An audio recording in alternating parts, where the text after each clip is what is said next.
Bir süre önce Türkiye'den vize isteyen ama talebi reddedilen Uygur Türklerinin annesi Rabia Kadir, Japonya'nın başkenti Tokyo'ya gitti. Kadir, katılacağı sempozyumda Uygur Türklerinin çektiği acıları anlatacağını söylüyor. Çin ise Japonya ile ilişkiler bozulabilir diyor.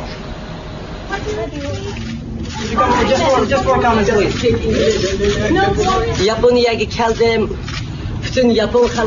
Tüm Japon halkını selamlıyorum. Buraya halkımın çektiği acıları, zulmü anlatmaya geldim. Halkımızı nasıl katlettiklerini, kaç kişinin öldüğünü anlatmak istiyorum. Hapiste tutulanların serbest kalmasını sağlamak için tüm dünyaya sesleniyorum. Uygur Türklerinin annesi Rabia Kadir Japonya'da coşkuyla karşılandı. Uygur Türklerine destek veren Japonlar da Tokyo Havalimanı'ndaydı. Baskı altında acı çeken Uygur Türklerine destek verdiğimi göstermek istedim. Umarım Rabia Kadir'in ziyareti tüm dünyada Uygur Türklerine duyulan ilgiyi artırır. Daha fazla kişi gerçekleri öğrenir.